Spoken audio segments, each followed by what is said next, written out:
दो अंकों की एक संख्या का इकाई का अंक ढाई के अंक से एक अधिक है। यदि संख्या अंकों के जोड़ के 5 गुने से 3 अधिक हो तो वह संख्या बताइए।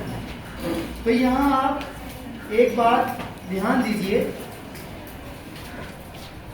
इसमें दो अंक हैं, एक तो अंक इकाई का है और एक अंक दहाई का है। एक अंक इकाई का, एक अंक दहाई का।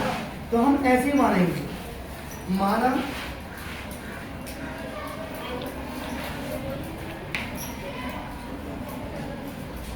ढाई का अंक वो मान लिया हमने x। ढाई का अंक हमने क्या माना? x। इकाई का अंक क्या मान लिया हमने? y। ठीक। अब प्रश्न की पहली शर्त, प्रश्न की पहली शर्त से क्या कह रहा है वो ये कह रहा है कि दो अंकों की एक संख्या का इकाई का अंक ढाई के अंक से क्या एक अधिक है। तो इकाई का अंक, इकाई क्या है? y, सही है, और ढाई क्या है?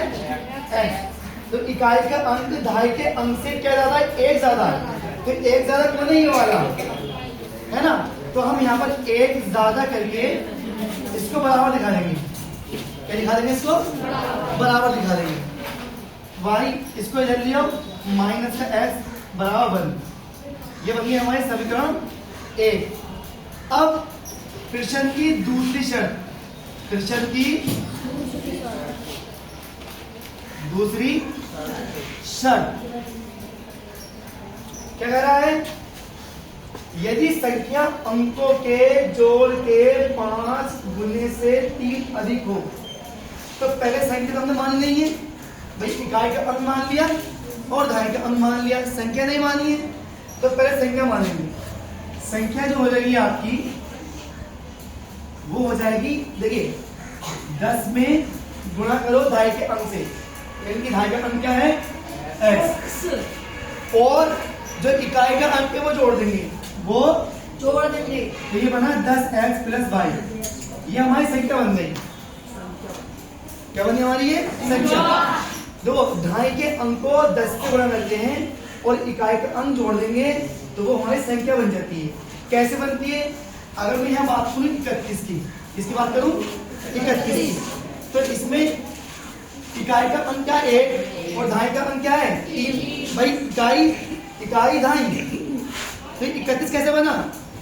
जब हमने ढाई के अंक को 10 से गुणा करी, ठीक है, और इकाई का अंक हमने जोड़ दिया, 10 दिया 30 प्लस 1 कितने बन गए?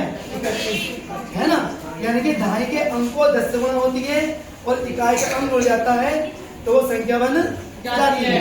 अब वो कह रहा है यदि संख्या अंकों के जोड़ के, है ना, 5 गुने से 3 अधिक है, संख्या मतलब 10x प्लस y, ये संख्या अंकों के जोड़ से, अंकों का जोड़ मतलब x प्लस y, अंकों के जोड़ के 5 गुने, 5 मतलब 5 से गुणा, कितनी ज्यादा है? 3 ज्यादा। तो 3 ज्यादा कौन है? ये, लेकिन हम जोड़ेंगे इधर और अब क्या होगी आपस में? बराबर, राइट। 10x प्लस के y बराबर 5x कम 5x प्लस 5y कम प्लस के 3।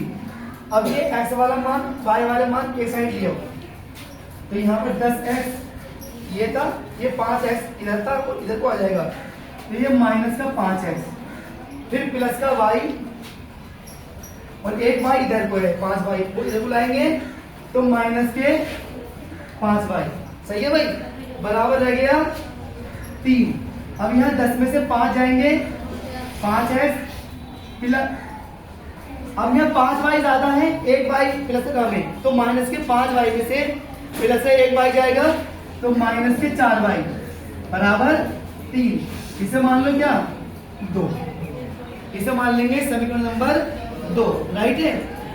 देखिए अब y माइनस एक्स बराबर 1 है, तो आप यहां से मत लो, आपको यहां से y बराबर x प्लस 1 जो है, सही है, वो कहां रख दो, y के स्थान पर रख दो। तो हम लिखेंगे y बराबर x प्लस 1, सही है, समीकरण नंबर 2 में रखा, 2 में रखा।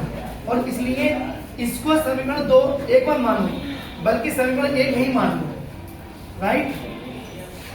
तो दिक्कत, अब यहां रखो 5x माइनस 4 गुणा y का मान रखो ये वाला x प्लस 1, ठीक है भाई, बराबर 3।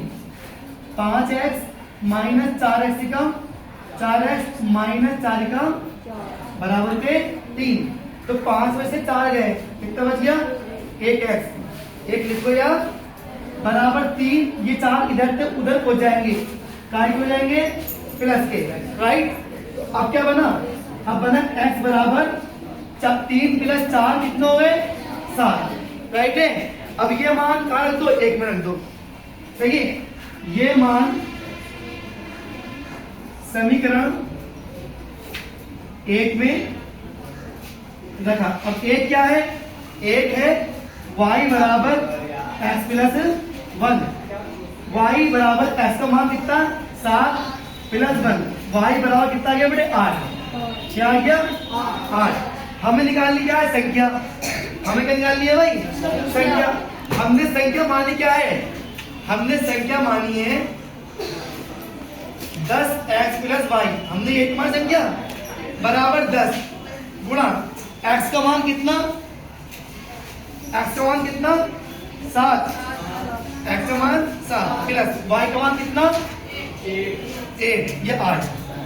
10 सत्ते 70 प्लस के 8, 70 और 8 कितने हो गए, 78। बेटे ये क्या आ गई आपकी, यही आपकी आ गई संख्या।